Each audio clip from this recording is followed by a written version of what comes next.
Welcome back to this latest episode of Japan's Top Business Interviews. I'm your host, Dr. Greg Story, President, Dale Carnegie Tokyo Training. My special guest today is Chris Mohler, who is the Managing Director, Gap Japan. Welcome, Chris. Thank you, Greg. It's a pleasure to be here. We met 2 years ago at a Delphi Network breakfast, so it's been a while since I've seen you. And so 2 years, we mentioned before, 2 years has passed, so that's gone just in a snap of the fingers. It's been a blink of an eye, yeah. Blink of an eye, really, yeah. So people may not know your background necessarily, Sure. so just give us a bit of a walk through what you've done in your career and how you sort of got to become the head of Gap in Japan. How did that happen? What were you doing beforehand? No, it's a great question. So, I came out of college and I spent about 15 years in consumer products at Procter & Gamble. Mm. And so it was... So what made you go into Procter & Gamble in the first place? Because they're a very well-known company. Yeah. I kind of lucked into it, if I'm really honest. I came out of school and I think like most graduates, I had kind of picked a path. My major was finance and didn't really know what I wanted to go do. And this was a really great company with like a great reputation for training and development. Mm. And so I felt like it would be a good place to like at least get started. And I knew that after the whole interview cycle that every year and a half to 2 years, I get to go do something else within the company. Mm. And so that gave me a way to go explore different parts of companies and different parts of finance. How long would they normally, what was a cycle for them? Like 1 or 2 years in a product area or something like that? Yeah, so I averaged about 1.5 years per role. Mm-hmm. So I was there for 15 years and did 7 jobs. Mm. Some jobs I liked, some jobs I didn't like, but I learned a ton. And this is in the States all the time? This was, it was about half of it was in the Midwest, so in Cincinnati where they're headquartered, and then the other half was on the East Coast. So I spent the last 5 years in New England. So that's so my last job was at Gillette. And so that's in Boston. And so I would have different jobs. It would be either strategic planning or kind of like profit forecasting and long-term like financial planning, some things on the supply chain, some things within R&D. And so it's an amazing company. And like that training ground really gave me a great foundation to launch my career. I got about 15 years in and was like, gosh, what do I want to go do next? And I could have powered through and, there was a lot of people at P&G who have had, careers 30, 40, 50 years. But when I considered where I wanted to go and as high up within an organization that I wanted to go, the career progression just kind of led me to a place where I was like, okay, I want to go look and do something else. So that led me to private equity, which was the opposite end of the extreme. That doesn't seem like a natural extension from P&G to private equity. Not at all. But I mean, wow, what an amazing learning journey. So that role, I would joke I was the CFO during the day, and then I was a cost analyst at night. It was just a super intense job. But I learned a lot about, made me really kind of appreciate P&G a little bit more just for like their resources and like how processes and it's a very mature company, isn't it? It was. And when you're right out of school, I don't think you really fully appreciate that. But when you go into a situation where they don't have any of those tools or resources, it really makes you kind of understand the genius of what I had come from. But it also helped me move that company forward because having that experience allowed me to really build off that to really elevate like the capability of the finance organization there, move the business forward, start to have the company think about like strategic planning and like how do they get further out than just like what's happening next week or next quarter, really thinking about things in like 3 to 5 year kind of innovation cycles and putting resources in place to bring those innovations to market. So it was a fantastic experience. It was just a burnout. Once we hit like a financial milestone, I decided I was like, all right, I need to get something that has a little bit more balance in life. I guess in the private equity area, what are they doing? They're buying companies or investing in companies, turning them around, spinning them out, getting, X factor return on the money. Was there I don't know if you can talk about it, but was there a particular number they wanted to hit 100 times, 80 times, 70 times, whatever it might be, with that sort of what they put in. So, I mean, it is an interesting like business model. So if you're, the different private equity companies, they get their cash out almost immediately, right? And so that's kind of the infamous levering up of the business. And so they will go acquire an asset and then immediately go put a bunch of debt on it. And, through that, they get their return back. And they go do another company somewhere else. And then they go do the next one. And so, I mean, yes, that interest rate is like a heavy burden on a company. So you have to be able to, companies have to overcome like 5 to 6% interest fee every year in order to make money. So what it does do is it drives like a sense of urgency. It's like they don't want to hold on to this asset for 10 years. It's really more like shorter term thinking, like 3 to 5 years, looking for some type of financial exit, whether that's an IPO or selling to another company or a strategic buyer. And so there's a few different avenues. But the company that I was working for was a distressed asset, and so I would say private equity actually saved it. So even though it had been 40 years old, like had the company not been acquired, it was heading down a pretty bad path. And so private equity allowed them to bring in like a really skilled leadership team.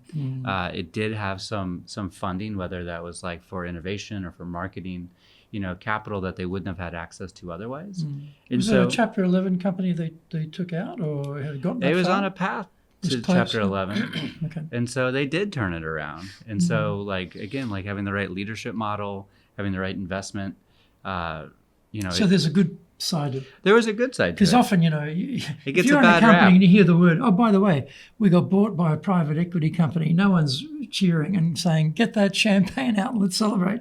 Everyone's getting their resume out because they know it's coming, right? Well, and so, I mean, they do strip down, a lot of like the investment parts or the part of the P&L that like don't drive like more immediate returns. And so that part's a little tough. And I think, rightly so, they probably do get a bit of a bad rap for some of those things, whether that's laying people off or you're reducing benefits or, there's a variety of different ways. So there's pros and cons to that model. But after 3 years, I was done. So how much do you think you aged in 3 years there, Chris? Yeah, quite a bit. Yeah. Those were definitely dog years. Yeah. So I went from one dog year to the next, which was moving into retail.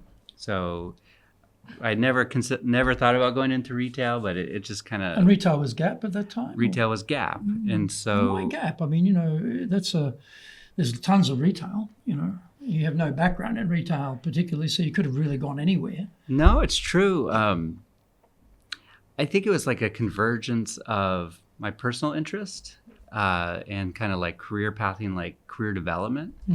And so my wife having like an Asian background, that really kind of like dovetailed nicely. So with younger kids, like we wanted to move to a place where they could become fluent in Mandarin, get them exposed to the culture. And so the opportunity to go work abroad was really appealing. And then for me personally, since I'd always worked in the US, even if I had global jobs that traveled quite a bit, it's just not the same as like living abroad. Visiting and living there different. Totally. Yeah. And so those two dovetailed really nicely. So the job with Gap initially was, okay, welcome aboard, you're going to Shanghai. Is that how it worked? Or you got to stay in the States first and then they said No, it was straight to Shanghai. Wow, okay. And so that's why I decided to join retail. Pretty amazing. Hey, welcome aboard, Chris. Get your air tickets ready, you get your passport ready. You're going straight to Shanghai. Yeah. Wow. I mean, and they hired my wife and I. Oh. So she was running the supply chain. I was head of finance. She's Chinese. She speaks Mandarin already? Or? She does. Oh, yeah. That was she handy. did and does. Yeah. That's handy. Yeah, that's handy. Yeah. Yeah. So, I mean, that worked out. So that was 5 years. That was a very interesting time to be there with the pandemic and trade wars, being an American brand. And so, again, dog years. So I don't know much about Gap in China, but what's the positioning of the brand there? Because in America, the positioning is sort of reasonable, stylish, reasonable, It's not Uniqlo, but it's sort of, it's not Sure. it's not Cartier either.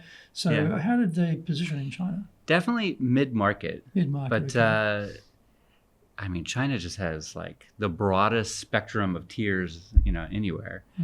And so, if I look at like the US or even here in Japan, yeah, I mean, you're right. Like you take Uniqlo and we're more premium, definitely have a different point of view.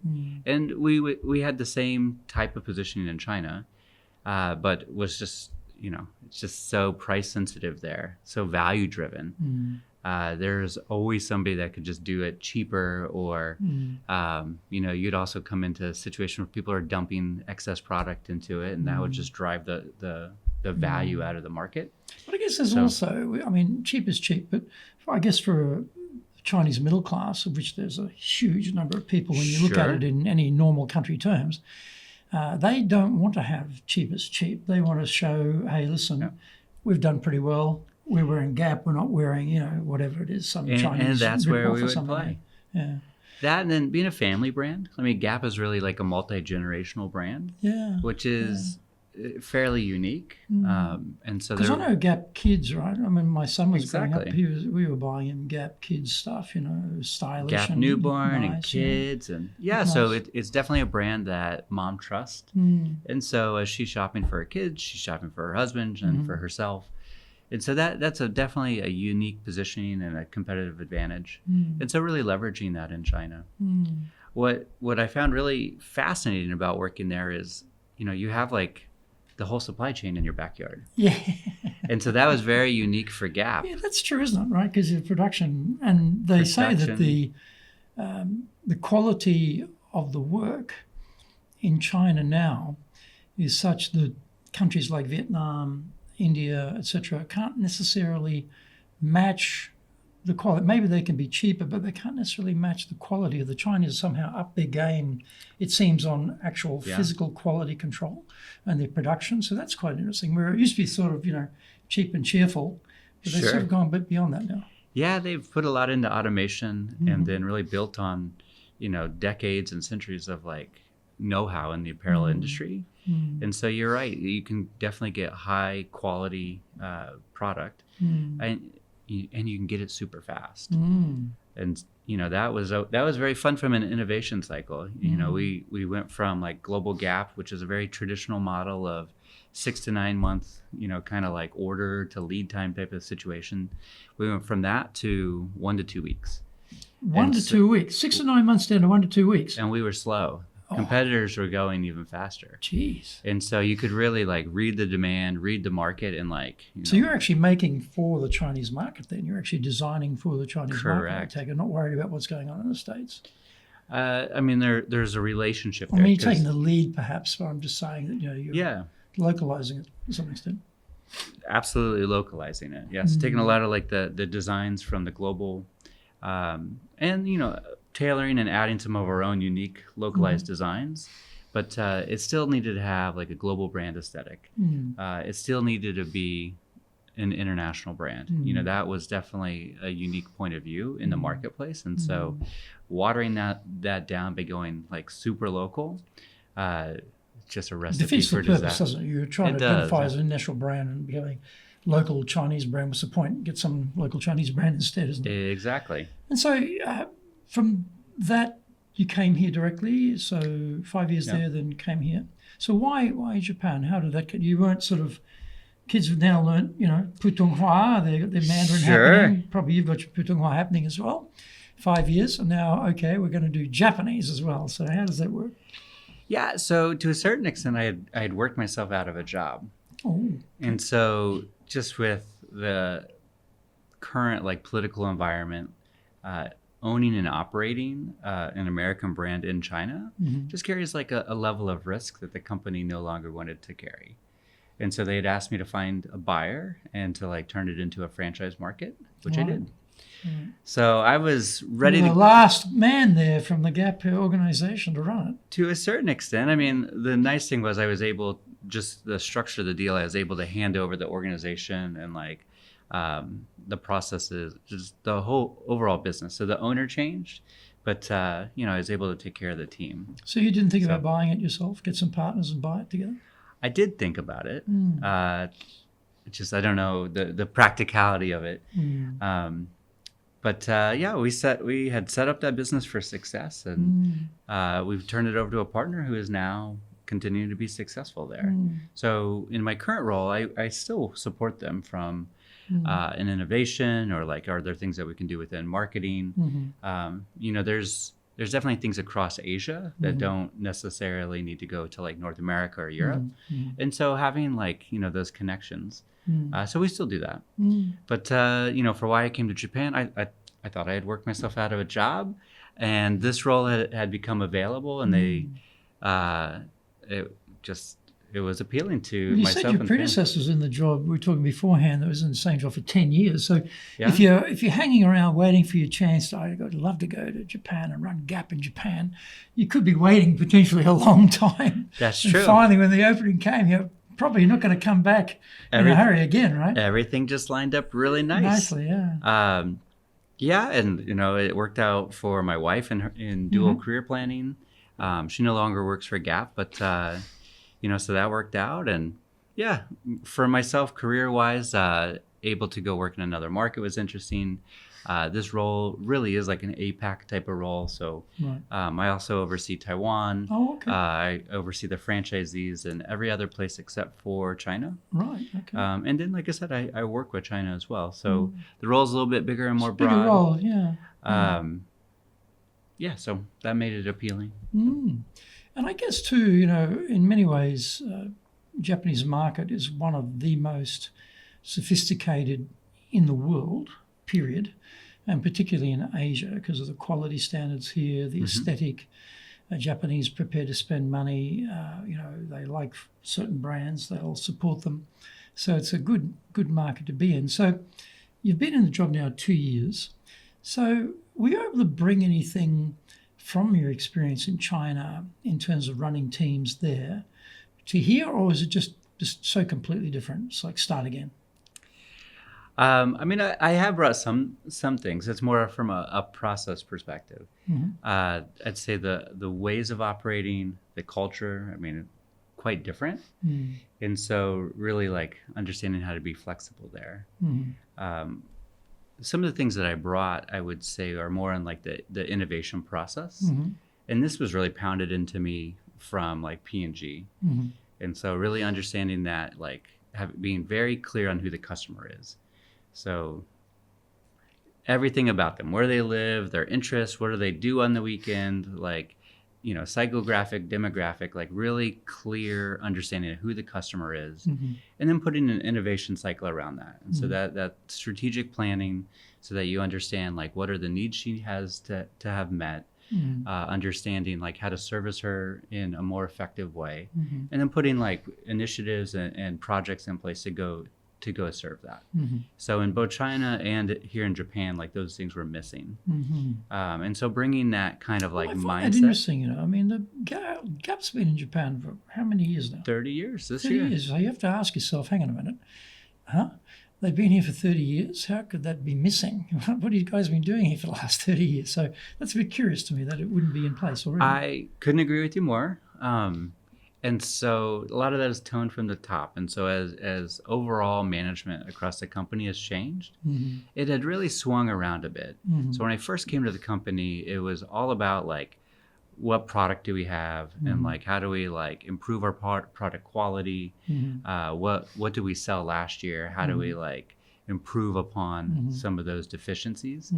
And while that is all good, it starts in the wrong place. Sort of a Kaizen type of gradual improvement rather than little a leap bit. type of idea? Yeah, like let's hindsight what worked and what didn't work and then improve upon it. And that's great, but if you don't know who your customer is, if you don't know who you're designing for, the starting point is wrong. And so what I'm excited about is like our through a series of different management changes, our new leadership for the company is much more customer centric. And so it's kind of come back in line with like how I like view and operate. And so that's been really fantastic to see. So they changed to suit you. It just happened that way. But yeah, you got religion at the right time. You're here on board now, so guys, get with it. It's Gals, the yeah. difference between having like a merchant lead the company or having a brand builder.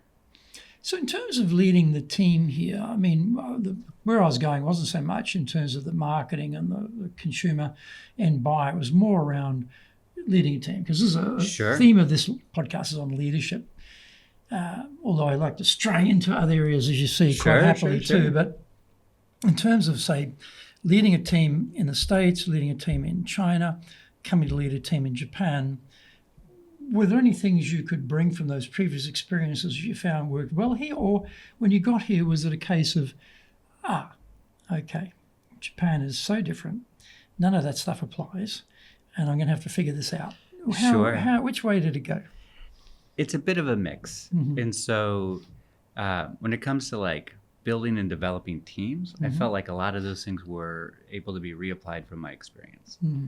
And so whether that was creating and rolling out like a learning and development program, rolling out mentorship programs, rolling out career progression, like let's map out like what the next 5 to 10 years looks like. Doing those types of things, I find can work anywhere in the world.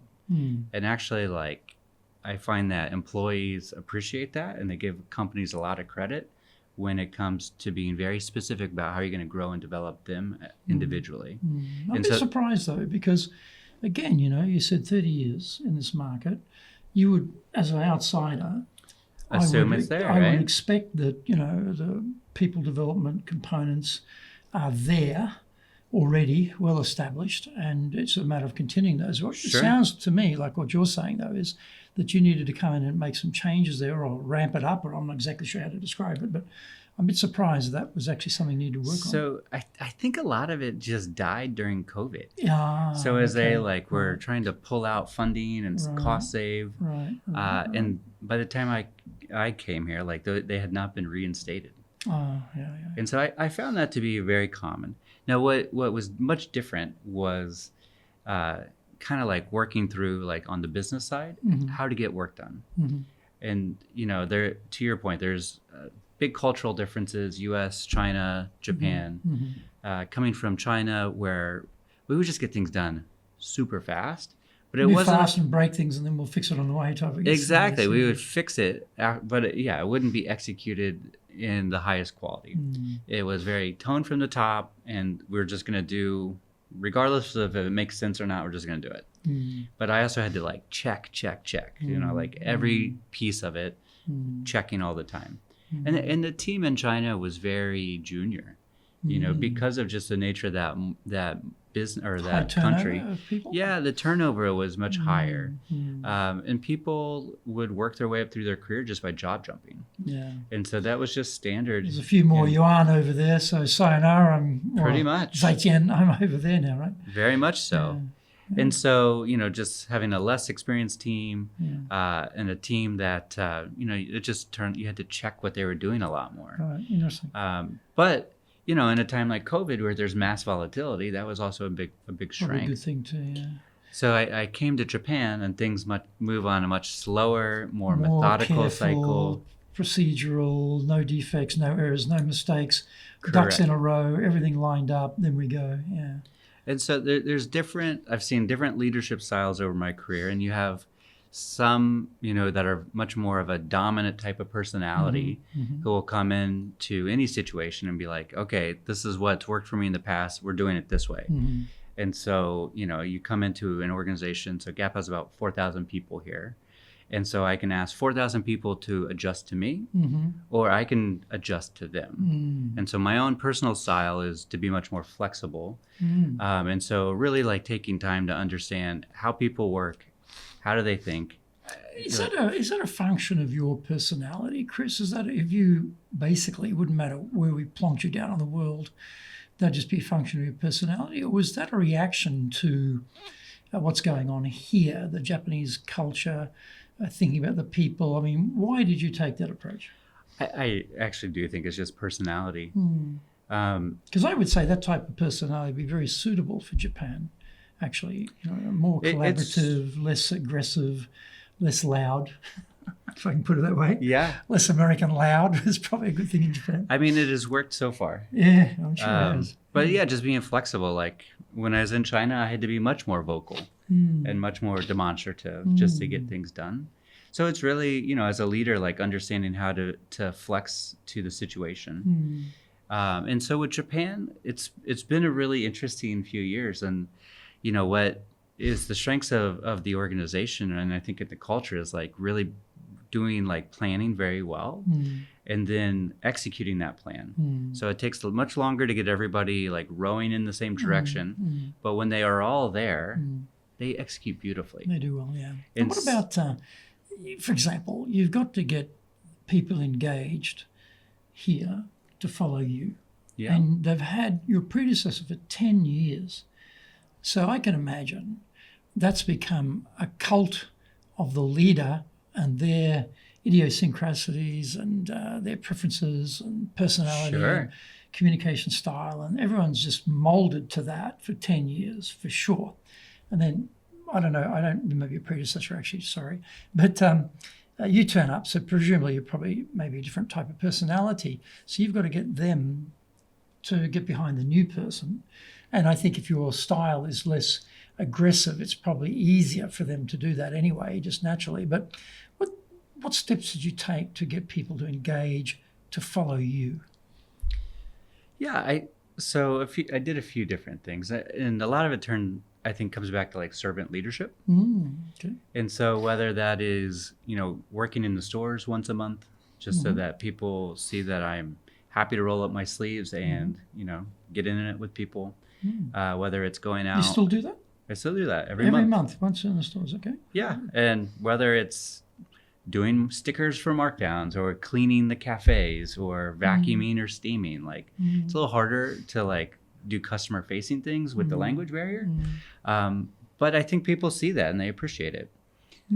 Every month I get out and go visit a handful of stores. So I have about 150 stores here in Japan. That's a lot. And I've been to 100 of them in 2 years. Wow. They're all distributed out throughout the country. So to get out there and like, again, people see that, they feel like their voice can be heard. I leave every single store visit with like, you know, what looks like help. What can we do for you? For us to be successful, you have to be successful. So your voice counts. And so we can't help you if you don't talk to us. And so people see that, they feel it, they understand that, like, you know, they have a say in it. And hopefully they feel empowered by that. Here's a question. Okay. Do your direct reports also do the same thing? Do they get out of their offices here and head out into the stores? I drag them with me. You take them with you. Good on you. Heck yeah. Okay, good on you. Yeah, and so I think, you know, again, like having people see that and feel that, I think goes a long way. I also like do a lot of cheerleading. I make people feel good about what they're doing. So we've been on a nice winning streak. I mean, practically, what does it mean, cheerleading? I mean, it's got a broad spectrum idea behind it, but what specifically are you cheerleading? Yeah, so it depends if it's, you know, wins that we're picking up online or in stores or through marketing. Like taking time to celebrate some of the milestones. To recognize those, yeah. Recognize and people say, for their hard work. A store is doing particularly well, or something online's doing particularly well, or whatever. Is that an email to everybody? Is that a video to everybody? Is that a town hall with everybody? How do you've got 150 stores, 4,000 people scattered around this country. For sure. That's a very dispersed communication system for a start. So what have you found works well to do that? Yeah, so it depends on what exactly it is, but you're right. There's a lot of different venues to do that. Communication-wise, I try to send out at least like an org-wide message every month. Like, here's what's going on in the business. So, like, make sure everybody's aware. And calling out some like really great work in those messages. When we do quarterly town halls or our big annual meeting where we bring everybody together, we spend a lot of time like doing rewards and recognition and celebrating achievements. And, you know, talking about like, not only did we hit this number, but what was the overall impact? You know, we do talk a lot about like impact, whether it's in communities or on our employees or even into the culture. And so recognizing those things in a lot of different ways, written, verbal, in big meetings, or just like one-on-one, I think makes people feel very valued. It makes them feel like they're part of something special.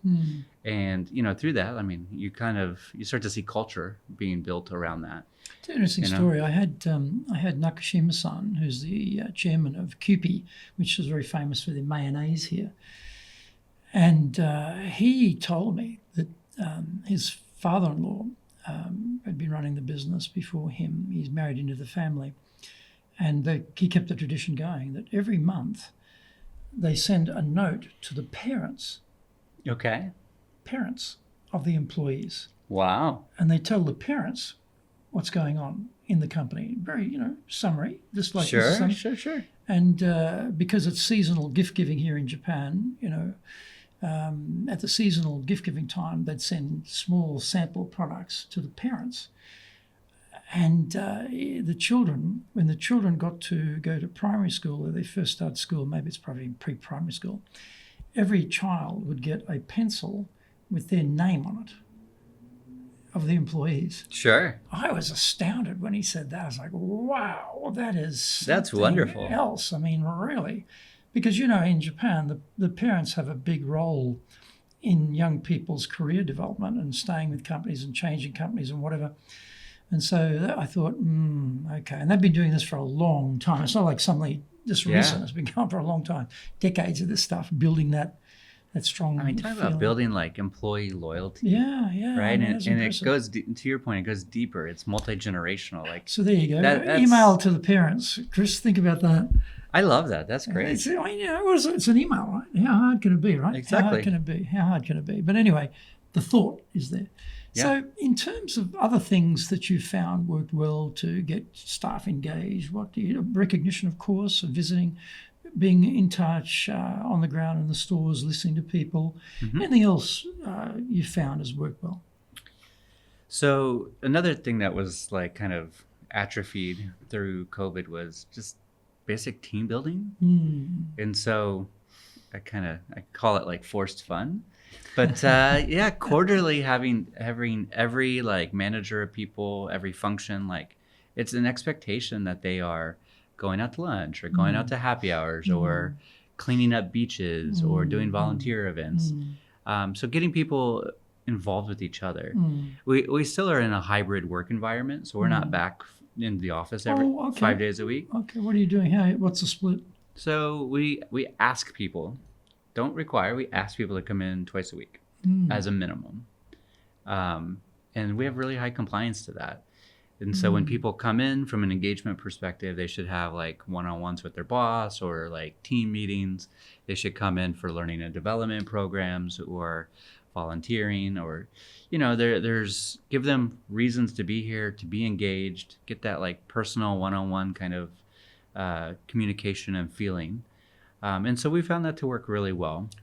2 days a week is not a particularly heavy burden. I'm thinking most companies are doing at least 3.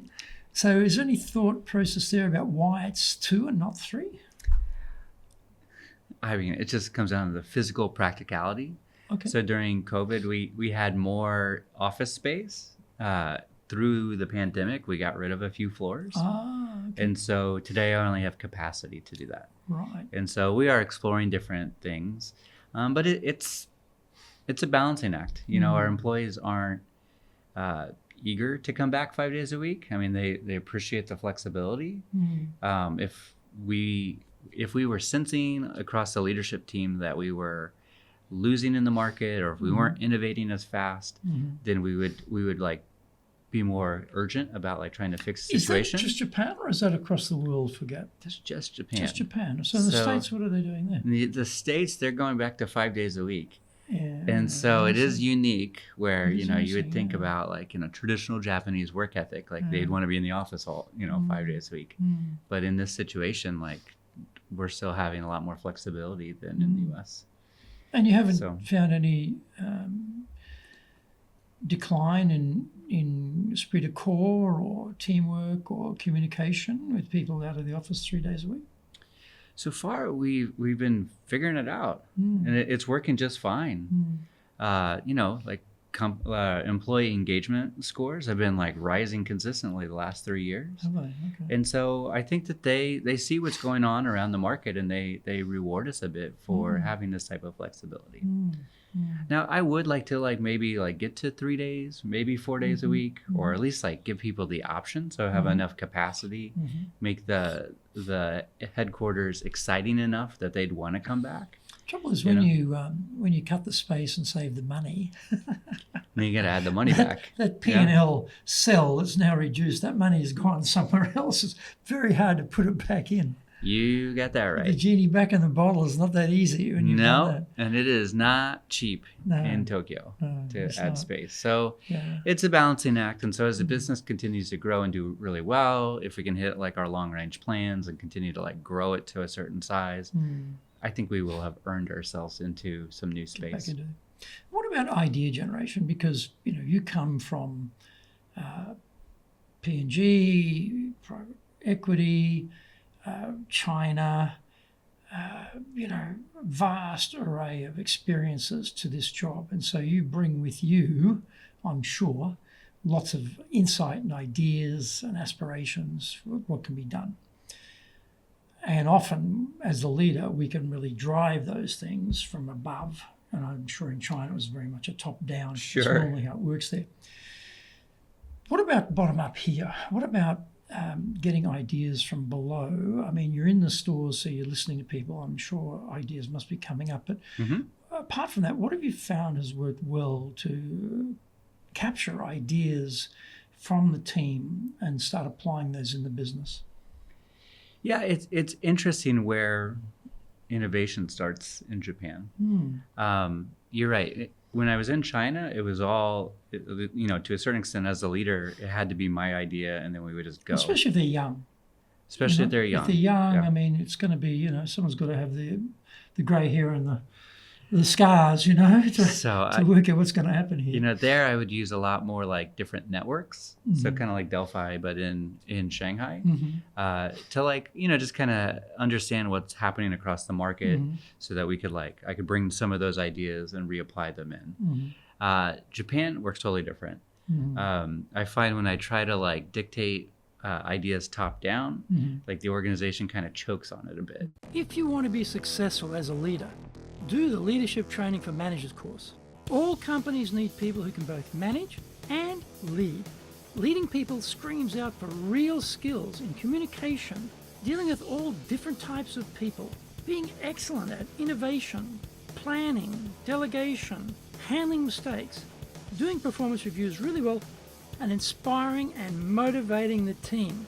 Do the Leadership Training for Managers course now in either Japanese or English.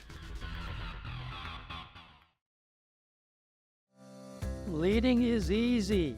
Getting people to follow is the hard part. That is a great quote from Yogi Berra.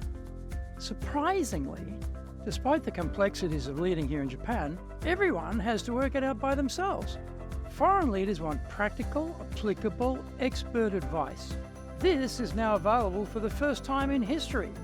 Grab your copy of Japan Leadership Mastery on Amazon today and avoid the mystery, trial and error, especially the errors. How do you find out they're choking on it? I mean, what's the warning sign there that I'm choking with my cool, new idea? I mean, when you check into things or you ask for something to get done and then you check back in a few weeks and nothing's happened. Nothing's happened at all. Yeah. And it's okay, well, why? So kind of everyone said yes. Everybody said yes. Everybody shook their head. What's going on here? Yeah, everyone said but then nothing idea. happens. And so understanding how to get stuff done within an organization here is a little different. Yeah.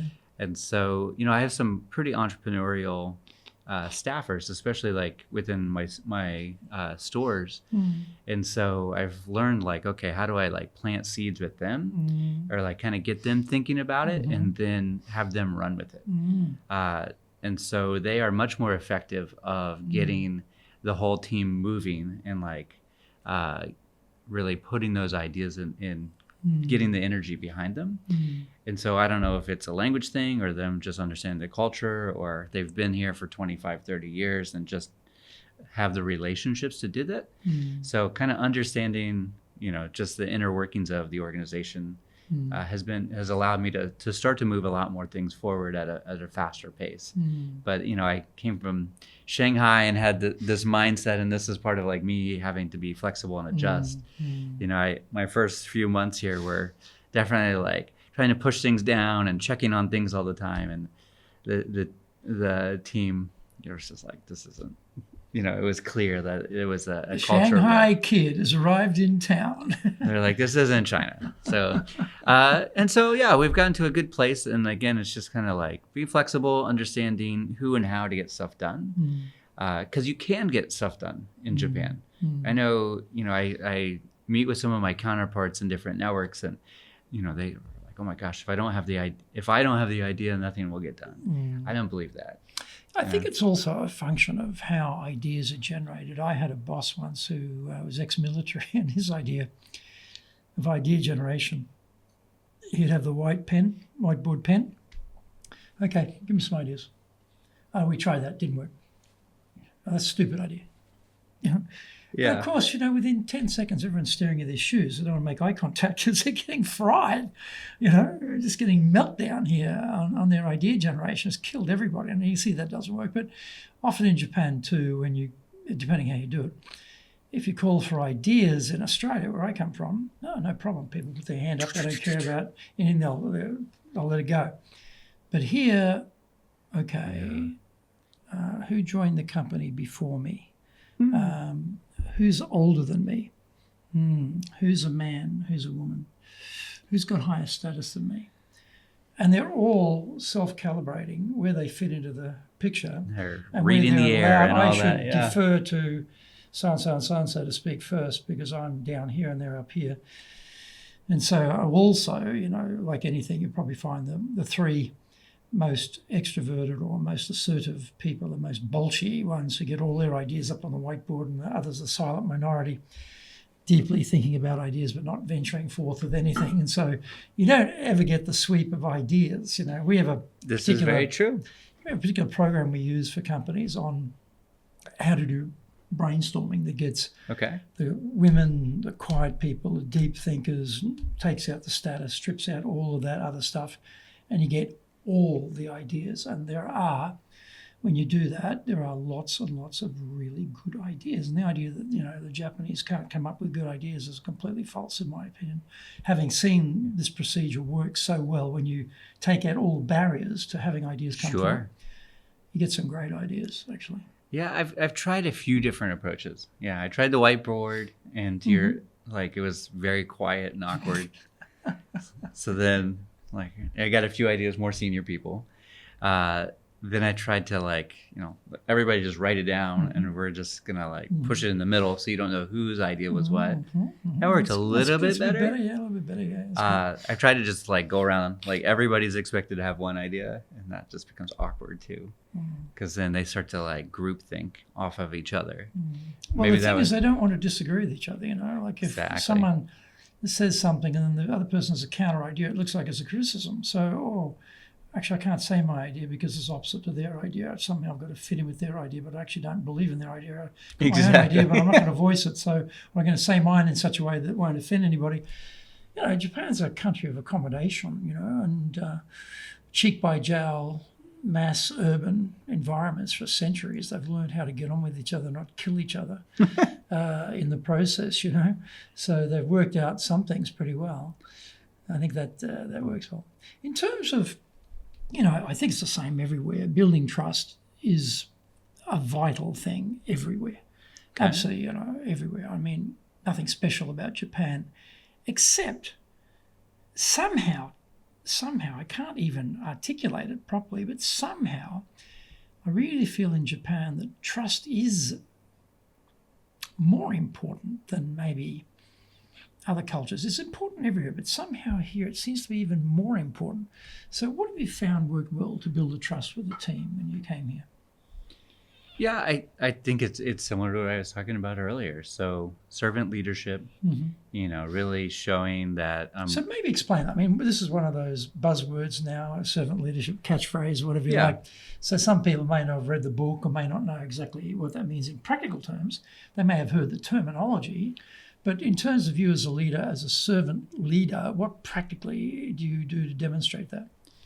Yeah, so it can be anything from like in doing some of the work myself instead of like delegating and having everything else done. And people kind of see that and like see that I'm willing to like roll up my sleeves and do the work myself. The visible pieces like being out in the stores. When we do like employee engagement stuff during the summer. And so whether that's me pushing around a cart and handing out beers or things of popcorn or whatever, or in China we would have like once a quarter we would feed everybody, and I would literally serve Chinese food to always love people. food. So, whether it's serving people like literally or, showing people that I'm willing to like walk a mile in their shoes, as I try to roll out like different like programs and benefits, all really for like their, like doing like training and development and career progression and things like that. They get a huge benefit out of that. And like the fact that I'm pushing that, I think that they see that I have their best interest. I think too, when you're the boss, you have the power through authority, you have the money, and you have the time to make a difference to people's work lives. You actually have all of those three things, but often meetings, emails, whatever, emergencies get in the way. And often those three things are not necessarily applied to help people. So, getting that to work well is always a difficult equation. What have you found has worked well to actually bring those authority, money, power, and time together to actually be in the servant leadership outcomes? I mean, it's a good question. I just try to be like a relatable person with them. So I take time to get to know everybody's name, get to know something. 4,000? I try. Wow, that's pretty impressive. Get to know something personal about them. Around headquarters, around the office, like it's a little easier. But taking that time to get to know them at like a personal level and for them to know me, I think that goes a long way. It's not really like a power play. I think that would be the counter. Like if I were wanting to like really set myself up as like a more elite figure, I wouldn't be so relatable and so far out there. And so that's a choice. And I know there's different like leadership leaders that would go different ways. There's also, I think, situations which require different levels of intervention as a leader too. I mean, if this place was tanking, and it was dire, you'd probably have a lot more authority to go hard as a leader and direct things. But if things are going well, don't get in the way of it, go with it. So I think it depends on where we are in the market, where we are. The industry as well. Yeah, there's a lot of factors. This is retail, right? Yeah. It's at the end of the day, it's a people business. The relationships that we make with our customers and with each other, I mean, that is hugely paramount in retail. And so, that type of leadership style, I think, kind of works better in that situation. If I was in heavy industry or automobiles or tech, I'd have to change my style because maybe that situation does require, something that's a little bit more authoritarian. But I think in retail, especially, it probably works a little bit better. Yeah, I always, find that there's certain jobs or industries where people are a mismatch. They should be people-oriented, but they're not. And I often think, well, why are you in this business? You're not people-oriented at all. You're completely a fish out of water here. You're in the wrong industry, but they're there. And probably ruining things is probably what they're doing. But yeah, I think there's a match there, isn't there, between how you are structured and the work that you do and how you come across the people. In terms of culture, you have Gap global culture, and then you have Japanese culture, and then you have Chris culture. You run this place fitting in with how headquarters wants Gap culture to run. You fit in with Japanese culture. If you don't fit in with Japanese culture, you get nowhere. So you learn that pretty quickly. And then you've got your own personal preferences and ideas and, thinking and aspirations for things. So what have you found has worked well to build a culture? Yeah, so I think a lot of it like comes down to your values. Mm-hmm. And one of the things that does draw me to this company are different value pillars, whether Mm-hmm. it's volunteering in the community, Mm-hmm. whether it's supporting, different communities, like whether it's LGBTQ Mm-hmm. or in the U.S., like there's a lot of like racial diversity that they really go out of their way on. And so really, again, understanding those different value pillars Mm-hmm. and bringing those to Japan in a very like Japanese way. Mm-hmm.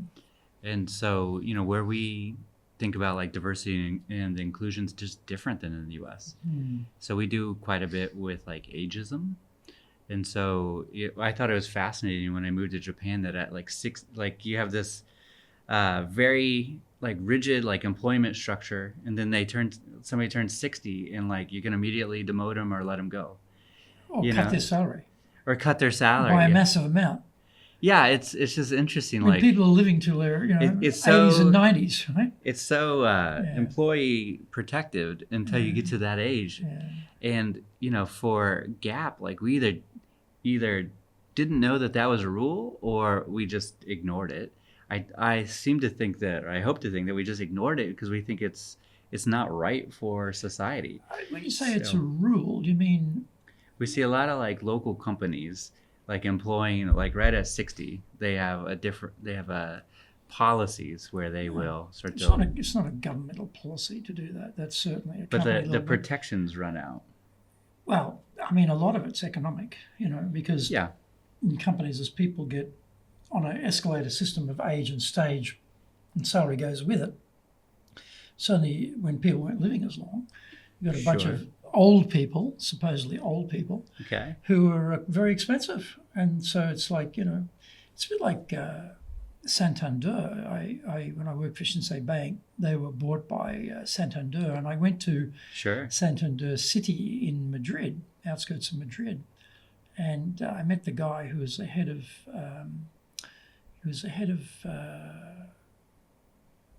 the dealing with shareholders in the bank, and he was 50, and he said, "Yeah, I'm going to have to leave soon," at 50, mind you. And I thought he was joking. I thought it was some sort of dark humour, but he wasn't joking, because in that company, when you get to 50, you're out, because it's so competitive. They've got to have a way up for young people, so they pay them a serious amount of money when they leave, and then they've got another 20 years of work if they want it somewhere else, and they go somewhere else because they're being well trained and they're hardworking and all that sort of stuff, and they somehow it works. But I guess in the Japanese system, they were thinking, very expensive, and people getting older, not as sharp or as fast or as hard. Keep all these young people, but I think what's a little different though is like getting staff to run a store, and so at HQ, I mean, it's just a different dynamic. But to go hire somebody that's 75 or 80 to go service customers is something that we do every day, and so and you're standing. You're standing all day. You're standing in the store all day as well, Well, yeah. Which is, people forget that, there's a physical side to it. I'm sitting on my backside all day at my desk typing stuff on my computer. But if you're working in retail, you're standing, so that's hard work. And so I guess, you've got to have some physical dimension there that you're strong enough to be able to do that day after day. So, I mean, hiring people of all spectrum is something that we're proud of.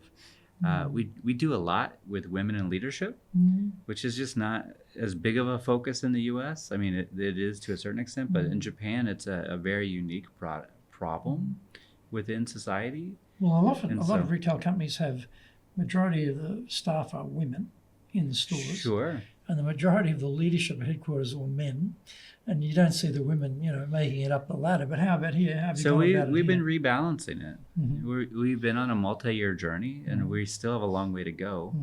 But I want to say somewhere around like 45% of our leaders, like managers and above, are women, which is like 4x the national average, 3x the national average. National average is a bit of a dismal number, but we are working real hard to get that much closer to like 55 to 60. Something that looks a little bit more like college graduate. And so, We have a lot of programs on that. Now, we want to make sure that we're also like enabling men to have successful careers. So it's a balancing act. But again, like these value pillars of like who we are, I think are really important. You know, so we have the upcoming like Tokyo Pride that's coming up in June. We were one of the first companies ever to support that.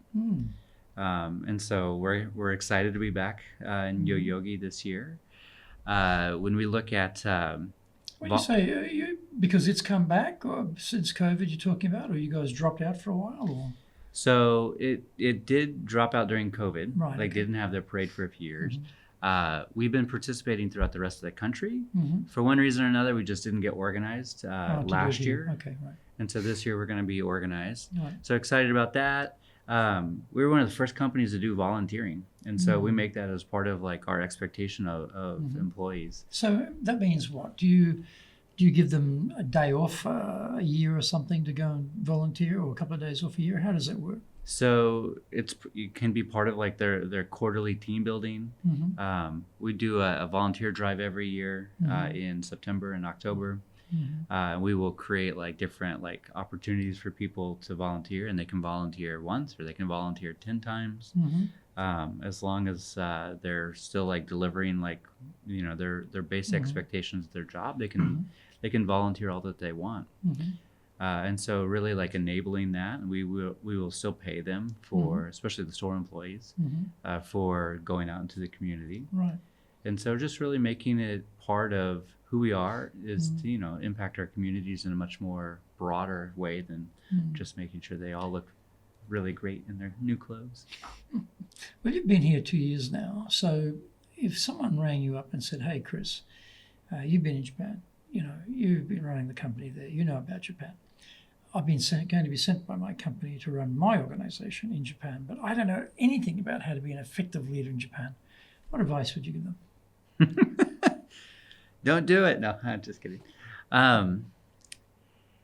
Yeah, I think I would say like, you know, your first like 3 months, just absorb it in. You know, try to take as much learning as you can. Really take time to get to know people. Ask a lot about like, you know, just how does the process work? How do things get done? And so really understanding, you know, the ins and outs of the organization. So as much as you can like not make a lot of like decisions, just really assess and don't rush to judgment. You know, there will be a lot of things that don't feel like naturally correct at first. But like don't like make an early judgment of that. In that sense too, I mean, in some cases, people giving their marching orders to go to Japan and turn it around, and you know, get short-term assignment. You need results immediately. Get in there, or you're going to be cactus son, you know, that's how gal or whatever it's going to be. So they come here with a fair bit of pressure. When you came here, were you negotiating with headquarters about, I'm going to need 3 months to get my, you know, sense of direction here? Don't expect anything drastic to happen, or there was no particular pressure. Hey, you know, you're going there, expect to see the numbers jump. Chris, come on, what are you doing? How did that work? Did you negotiate before you got here? Do you suggest people negotiate with their own people before they get here? What would you think? I mean, in hindsight, yeah, I would advise somebody to like set the right level of expectation. I just don't think it's reasonable that somebody's going to come in and immediately like have a different trajectory in the business. It's just not how the organizations work here. If you live here, you know that. Yeah, if you're back in the States, you may not. If I was giving advice to somebody like this way, I would say like, yeah, you need to just set the right level of expectations. Because if you do want to make an impact, it can be done. It just takes a little bit longer. And so just having like the right time scale.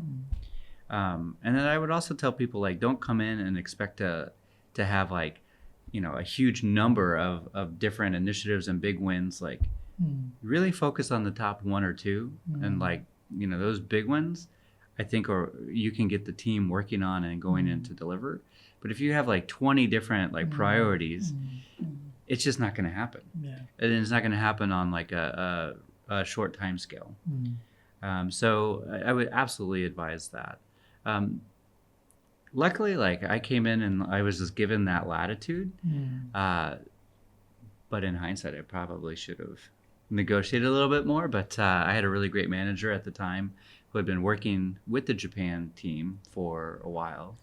And so she kind of knew. She knew. And did you get Taiwan, etc., from the get-go when you came here? Correct, yes. So you had more than one role then. So, yep. I mean, your time is split across multiple countries. So, I mean, expecting you to somehow, see 15, 20% jump in the numbers immediately, again, unrealistic. So maybe they took that into consideration. What other advice would you give them?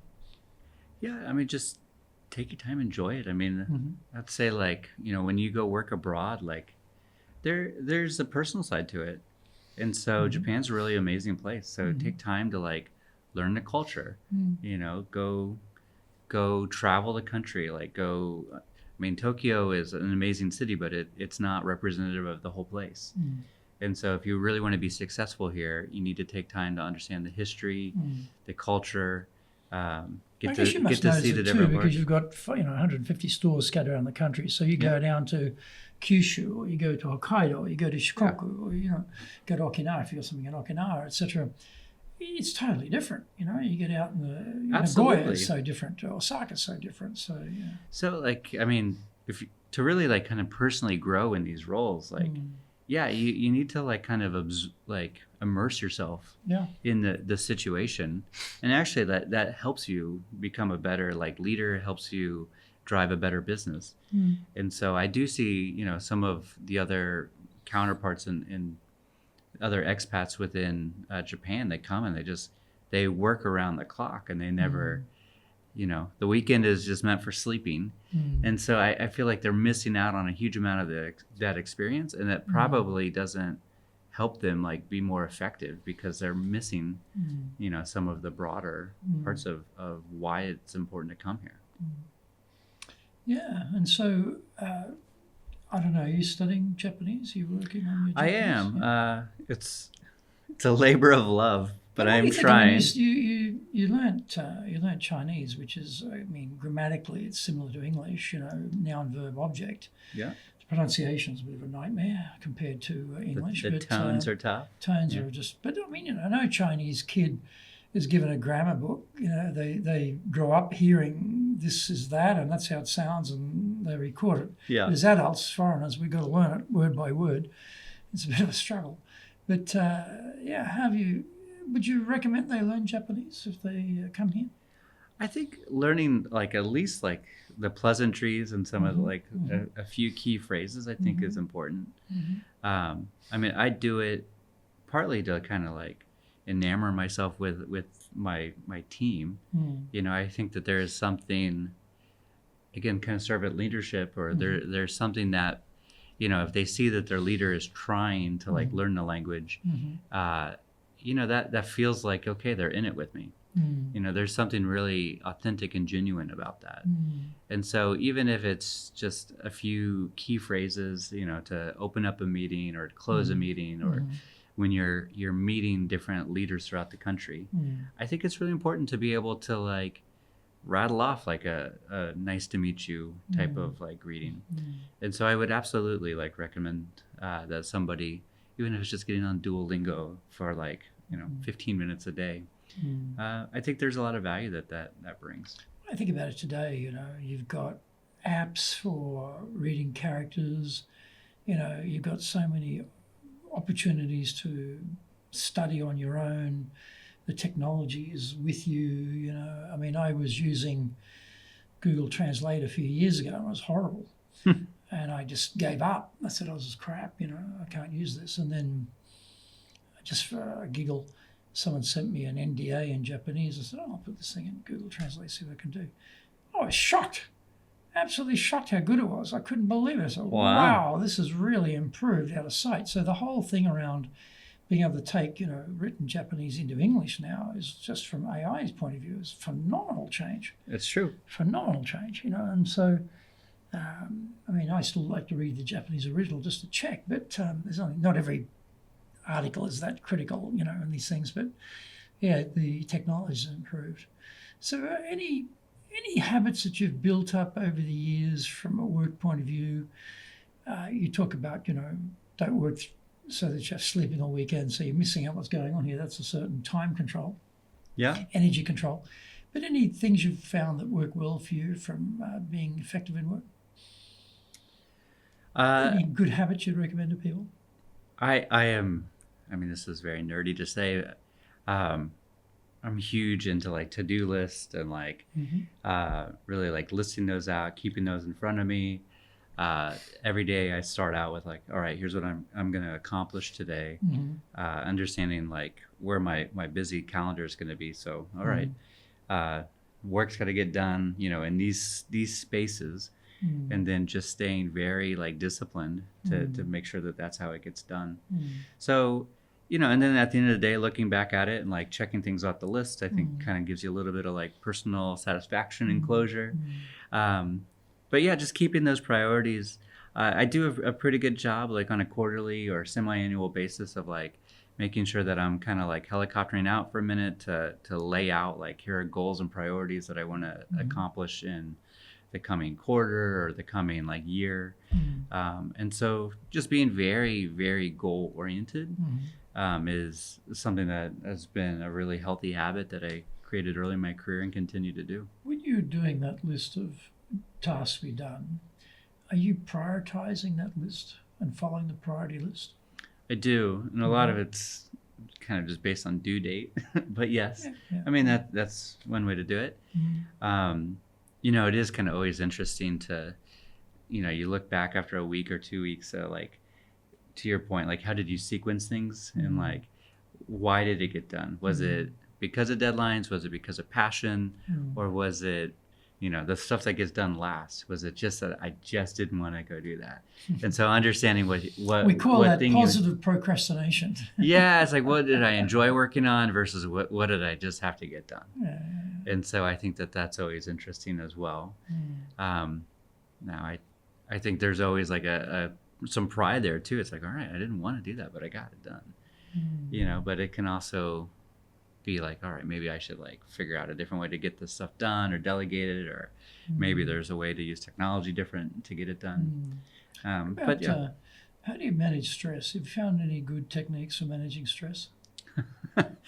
Not really. You don't have any stress. You don't need to manage it because you don't have any. So that's changed over the years. I'm happy to say that the last few years I've taken a much more healthy approach to it. And so whether that's eating right or getting out to the gym like 4 or 5 times a week. So really trying to like get out like some of the stress through like exercise has been a much more productive way to do it. When I was in China, you know, it was probably, you know, using food as an answer to like kind of eat my feelings, you know. And so that was not a great way to address it. So I think now like just being more disciplined with my health regime has helped quite a bit. And then, you know, in my personal time, like making sure that that's really spent with my family. So the things that, you know, being around the people I enjoy a little bit more. Is working in Gap glamorous? I mean, it has its moments. You know, because, you know, people like me sitting on the outside, you know, we look at people in the rag trade and it's like, oh, what a glamorous business, you know, designs and fashion and coming up with different looks and seasonal changes. And, oh, that's so cool, you know, like it's not the same thing. But like Ralph Lauren's stores, my God, they're like a temple to fashion, you know. I go to the one on Monte Sando. Yeah, it's beautiful. And you walk in there, it's like, Jesus, you know, look at this place. It's just to the rafters. It's just so well done. It's like a temple, as I say, to fashion. And you think to yourself, oh, you know, it must be so cool working in an organisation like this. I'm just wondering, is it the same with Gap? Do you feel that same sort of sense of glamour? You know, like it really kind of depends. It ebbs and flows, you know. On a Tuesday morning when we're going through multiple hours of like business reviews and like hindsighting and learning, like it doesn't feel very glamorous in those moments. But luckily, I mean, one of the nice things about this job is like from time to time, like you do get to meet some famous people or some really like exciting people within the industry, and that part can be a little bit more fun or glamorous. I think the part that's probably the most fun for me is like we do like a number of different like kids clubs events throughout the year. So each store does at least 1 or 2 per month. And so we do a few thousand of these. And so what I find, it's probably a different version of glamorous, but you go out and you see like us touching the lives of like these kids or these families, whether it's like baby crawling contest or kids like upcycling like old denim, or we have them like, we call it like store associate, where they like help run the register and stuff like that. And it's just fun for everybody. It's fun for our employees. It's fun for our customers. And so, yeah, I mean, just those relationships and those moments, I get a lot of value out of that. And so it's maybe not as cool as like the catwalk in Paris or something to that degree. That's cool to hear, isn't it? But yeah. What about your definition of leadership? How would you define it?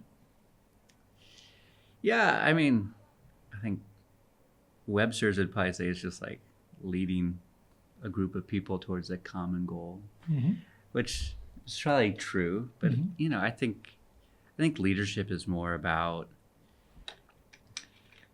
I mean, there's probably like a little bit that's like being inspirational or motivational, with a group of people and like making people feel like safe and rewarded and like getting them all moving towards like a common goal or objective.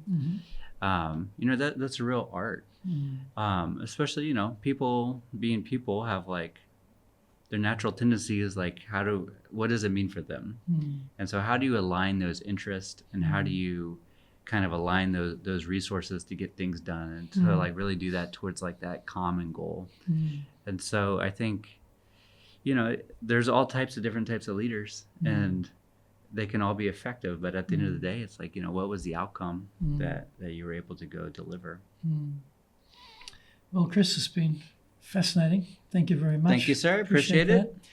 Please join us again for our next episode of Japan's top business interviews.